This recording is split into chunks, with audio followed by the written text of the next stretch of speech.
Congressman Paul, thank you so much for talking to us. Thank you. Nice to be with you. Let me start right away with your immigration policy. I would like to know, what are you going to do with the 11 million undocumented immigrants in this country? What's your plan? Well, I'm going to call up Solomon and ask him for the wisdom of Solomon to deal with it. I do not believe it's possible, even if you wanted to round up 11 million people and send them off. I have no desire to do that, but it still leaves questions on, exactly what you do.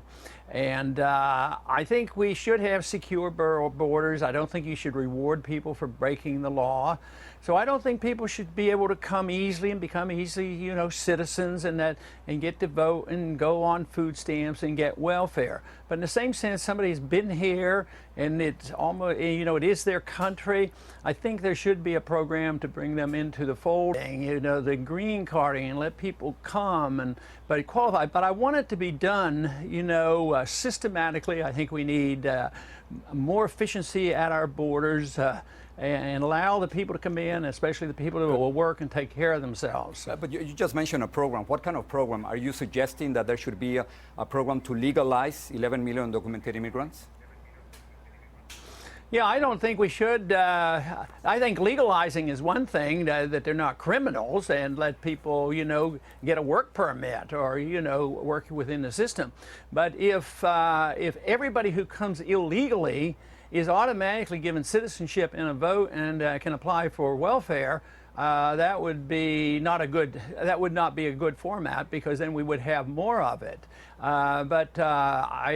You ask about what we do with 11 million, and I would say you have to work out a program of assimilation, but you can't just say borders don't count and people should be rewarded for breaking the law. I don't believe in that. Now, as you know, children of undocumented immigrants who are born in the United States are U.S. citizens, just like you and me.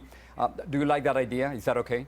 I just think the mere fact of stepping across the border and having a child, and I'm an OB doctor, and I had to take care of a lot of emergencies, deliveries, and people came for the sole purpose of that. No, I don't think that should be automatic. I think that we should have more control of our borders. So you want to change the Constitution? Is that what you're saying? Well, it depends on how you interpret the Constitution. Under the jurisdiction is the big issue there, and that's why it's so often debated. What does under the jurisdiction mean? If you're illegal, you might not be considered under the jurisdiction of the U.S. government.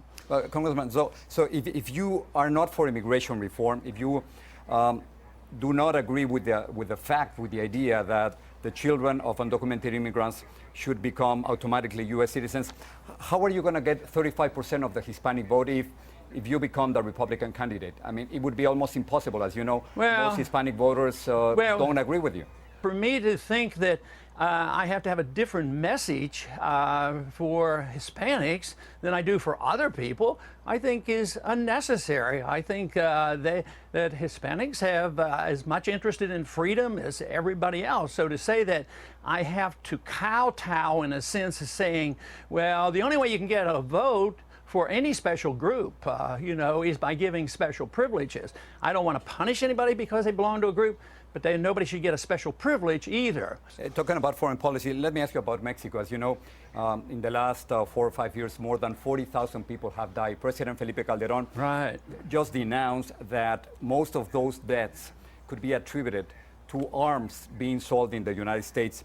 Would you support any kind of restriction in the United States to prevent those arms, American arms, going to drug traffickers in Mexico?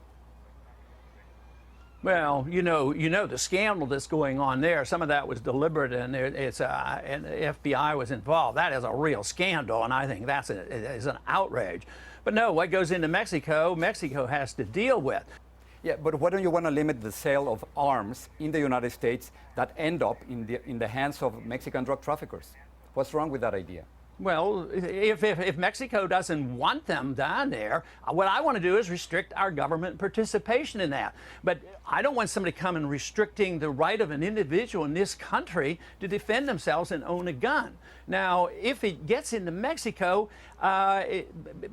Mexico has a lot of responsibility there too for that. But when our government participates in it, then I'm with you on what you're implying, that we have to do something about it, and that's where most of the corruption is. But you can't can't deal with that problem if you don't want to even talk about the drug war. That's where the criminality is and the corruption is, and that's where the gang wars are. It's over the drugs that really we have to deal with. Congressman, just one last question. Should we talk to dictators? Should we talk to Ahmadinejad, to Fidel Castro, to Hugo Chavez? Is that a good policy? Well, why not? I mean, didn't we talk to Khrushchev and all the Soviet leaders? How could any regime be more ruthless than the Soviets and the Chinese? And we talked to them. So we should talk to people. Our problem is you take somebody like Castro in Cuba.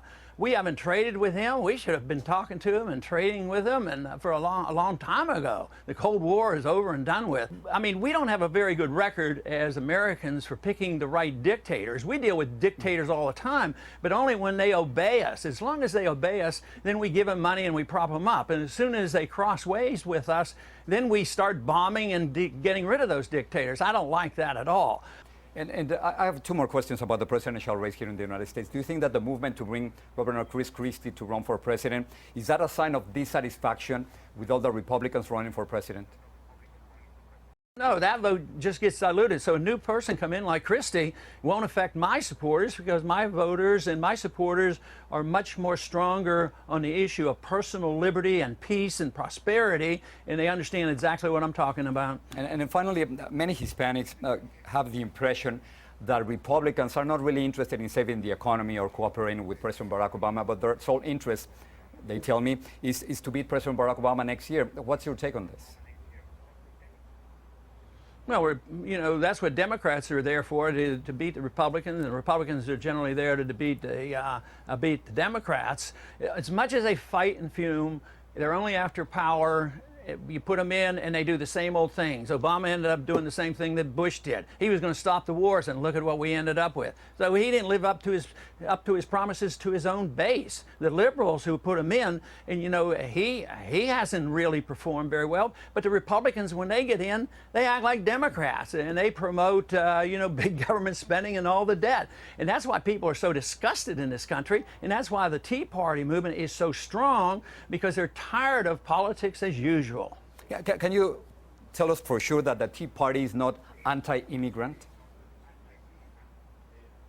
I can't tell you a thing about it because it's sort of all over the place. At one time, the Tea Party was started with what we were doing 4 years ago, and they were very anti-war, anti-Federal Reserve, and they weren't anti-immigrant. But masses of number of people came in and sort of co-opted, the system, and they tried to change the message. And nobody has control of the Tea Party movement, except for the fact that most of them are just unhappy with the status quo, and they're unhappy with being lied to by so many politicians in this country. Congressman, thank you so much for talking to us. Thank you. Thank you.